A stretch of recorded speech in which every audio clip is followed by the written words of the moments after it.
Hi friends, today we are going to discuss the 2003 film Gothika. A patient at a psychiatric hospital for criminals tells psychiatrist Dr. Miranda Grey about her fire-related visions. Chloe took the life of her stepfather, who did terrible things to her. As the patient began to behave violently, she was subdued and taken away. For Miranda Grey, it was the most normal day at work. She stopped by to see her supervisor, Phil Parsons, and then her colleague and husband, Douglas Grey. They discussed the treatment of Chloe, who constantly claims that the devil comes to her cell. They were interrupted by Dr. Pete Graham. Douglas was just leaving. Pete offered Miranda to lunch, but she politely declined. At work, Miranda stayed up late filling out case histories. A thunderstorm knocked out the power generator. To get her mind off things, Miranda decided to go for a swim in the pool, and then after saying goodbye to the security guard, she went to the parking lot.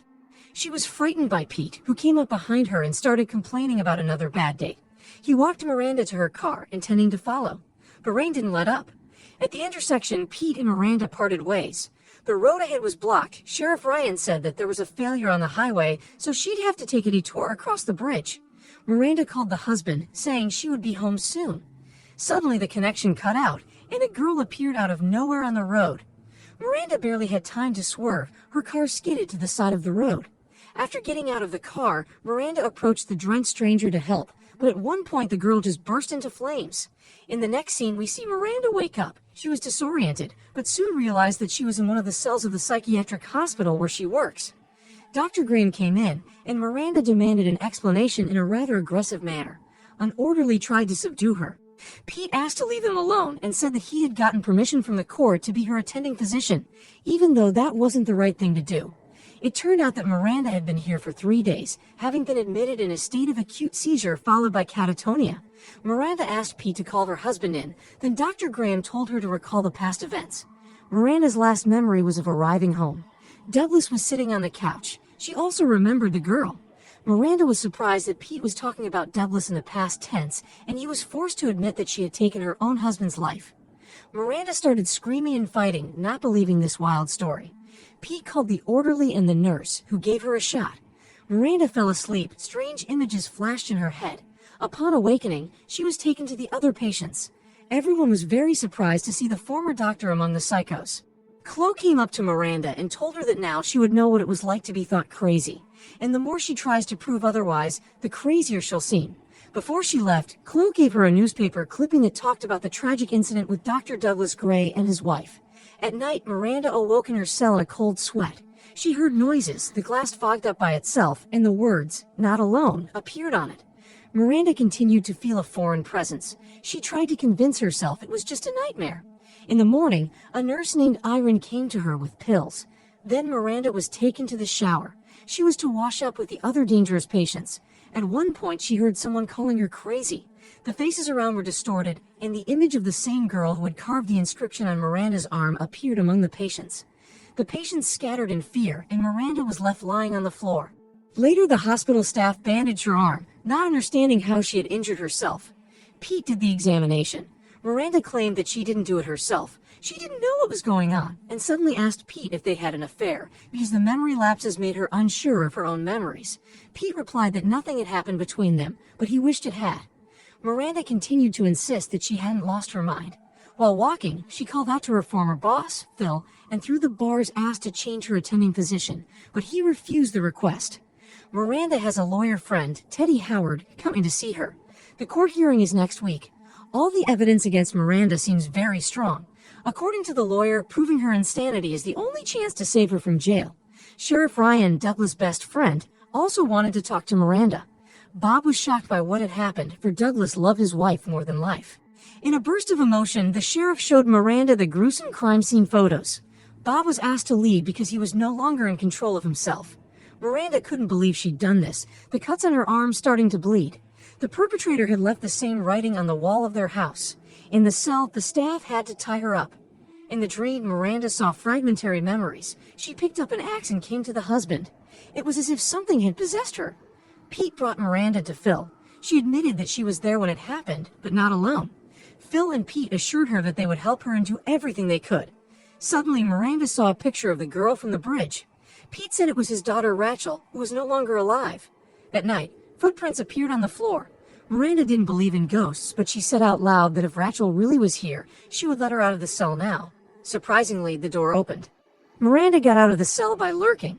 Then she stole a screwdriver from the guard, broke the glass on the door, and managed to break into Pete's office room.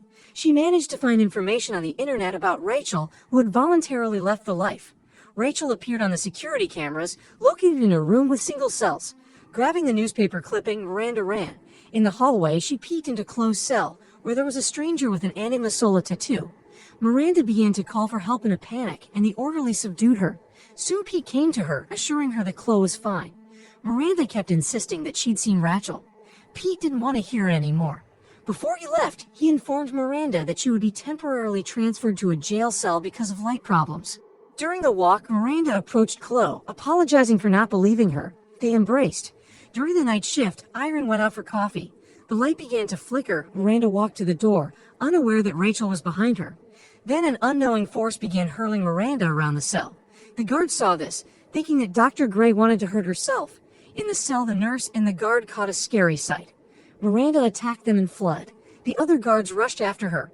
Fleeing the pursuit, Miranda decided to wait in the pool, seeing Rachel next to her again. In the end, Dr. Grey went unnoticed. On her way out, Miranda was seen by the security guard she knew and would not give her away. He gave her the keys to his car and told to run.